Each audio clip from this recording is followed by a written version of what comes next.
अब ये मेरा इल्ज़ाम नहीं है, केंद्र सरकार में मंत्री हैं गिरिराज सिंह, उन्होंने कहा कि देवबंद आतंकवाद की गंगोत्री है और उन्होंने कहा कि हाफिज सईद समेत कई आतंकवादियों के तार देवबंद से जुड़े।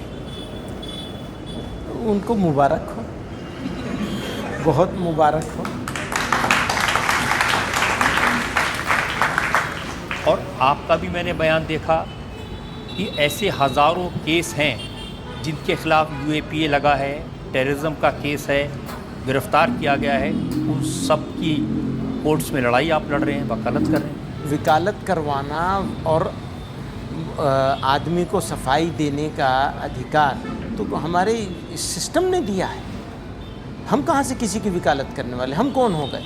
हम कुछ नहीं है किसी की वकालत करने वाले, ये तो हमारे संविधान ने दिया है, ये अधिकार तो संविधान ने दिया है। और अगर यहाँ तक है कि अगर किसी के पास वकील नहीं है तो खुद कोर्ट अपॉइंट करती है वकील, तो ये तो कुछ तो जिसके पास वकील नहीं है, चाहे वो टेररिस्ट हो, आप उसके लिए वकील अपॉइंट करें। ये फैसला कि कौन टेररिस्ट है, ये फैसला लॉ इन्फोर्सिंग एजेंसीज करेंगी या जुडिशरी करेगी।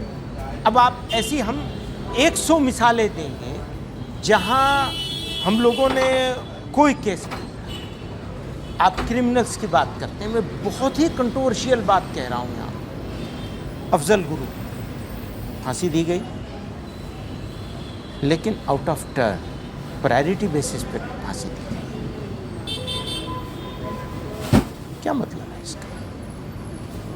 लेकिन कोर्ट का आदेश से, कोर्ट के आदेश से, लेकिन आउट ऑफ टर्न दी गई, प्रायोरिटी बेसिस पे दी गई। क्यों किया गया? सबको दी जाती लाइन से, जितने लोग थे उसमें जब उसका नंबर आता उसको भी देते हैं, ज़रूर देते हैं आप। क्यों किया? ये एक सवाल है। तो एक वर्ग विशेष को आपने कटघरे में खड़ा कर दिया। यहाँ तो आपको सिर्फ, तो उस समय तो कम से कम नरेंद्र मोदी की सरकार नहीं थी। किसी की भी हो, मैं सरकार की बात ही नहीं कर रहा हूँ। मैं कहाँ सरकार का विरोध कर रहा हूँ? मैं आउट ऑफ टर्न इसलिए कह, कोई भी करे, जो गलत है सो गलत है, इसीलिए सवाल मैंने उठाया। ये तो आपके सवाल से अलग है, मैं अपनी तरफ से ये सवाल उठा रहा हूँ। आपका सवाल ये है कि आप क्रिमिनल्स को, आतंकवादियों को सपोर्ट करते हैं, ठीक है ना? मैं यही कह रहा हूँ। इसमें आपको एग्जाम्पल 1000 लोगों के नाम आपको दे दूंगा जिनको हमने सपोर्ट नहीं किया, कभी नहीं किया। और ऐसी भी मिसालें हैं कि हमारे यहाँ लोगों ने अप्लाई किया, हमने उनको सपोर्ट नहीं किया, कभी नहीं कर सकते। किसी आतंकवादी को कभी सपोर्ट नहीं किया जाना चाहिए और ज़ीरो टॉलरेंस होनी चाहिए। अगर इस मुल्क में नहीं, दुनिया के किसी मुल्क में आतंकवादी सोच, आतंकवादी एटीट्यूड, इसको पनपने की जगह दी जाएगी तो ये मुल्क के साथ दुश्मनी है। जैसे जिन साहब का नाम ले रहे थे अभी, गंगोत्री बताया, वो खुद ही उसी गंगा में नहाए हुए हैं, आतंकवाद की गंगा में नहा के बैठे हुए हैं। उनको अधिकार नहीं है इस मुल्क की कैबिनेट में रहने का। अगर वो कोई ऐसा आदमी और इस तरह के एटीट्यूड का आदमी कैबिनेट में बैठा हुआ है तो मैं उस कैबिनेट के बारे में क्या सोचूंगा? मैं कहाँ अपने आप को खड़ा देखूंगा? उन्होंने तो नाम दिए, उन्होंने कहा मसूद अजहर, मुल्ला अमर, फजल रहमान, ये वो आतंकवादी हैं जो देश के दुश्मन हैं और ये देवबंदी थिंकिंग को सपोर्ट करने वाले लोग हैं, देवबंद को रेस्पेक्ट करने वाले लोग। इसीलिए मैं कहता हूँ कि उनको बहुत मुबारक हो और ये हमारी कैबिनेट को भी बहुत मुबारक हो।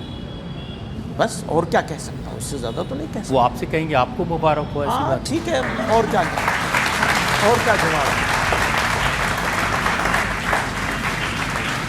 पब्लिक में सवाल ले लेते हैं। हर मुसलमान आतंकवादी नहीं है, पर हर आतंकवादी घटना के पीछे मुसलमान ही क्यों होता है? मेरा सिंपल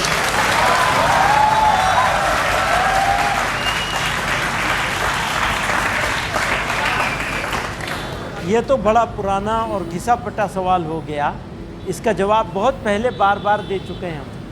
अभी रिसेंटली बस्तर में और पिछले 1 साल का ही अगर आप निकाल के देख लें तो जितने इंसिडेंट्स हुए हैं और उसमें जितनी हमारे जवान शहीद हुए हैं, अगर उनका रेशो निकाल के देख लेंगे तो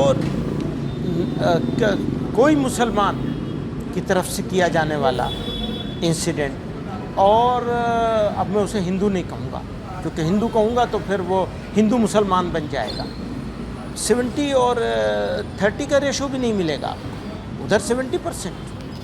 आप वहाँ से आसाम से चलेंगे और पूरे मध्य भारत को देख लीजिए, सब जगह के उसको देख लीजिए। और एक और बात, इसको धर्म के ऐनक से नहीं देखा जाना चाहिए। मसलन आप कश्मीर के इंसिडेंट्स को अगर आप धर्म के ऐनक से देखेंगे तो मुझे नहीं लगता कि आप इंसाफ करेंगे, बहुत नाइंसाफ़ी की बात होगी। धर्म नहीं है वो धार्मिक इशू नहीं है, वो रीजनल इशू है, चाहे बस्तर वाला हो और चाहे बारामूला वाला, कहीं का भी।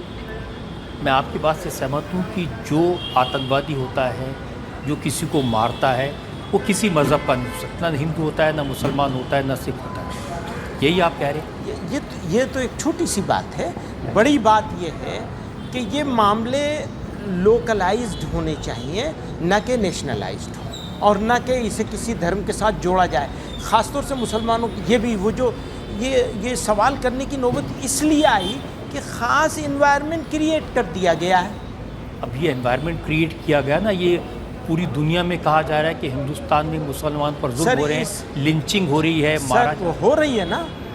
अब आप उस लिंचिंग के खिलाफ उस तरह बोलते नहीं हैं तो प्रॉब्लम खड़ी हो गई। उस लिंचिंग के खिलाफ बोला जाना चाहिए ना, वो भी आतंकवाद है। मैं माफ़ी चाहूँगा आपसे ये कहने के लिए कि वो भी आतंकवाद है।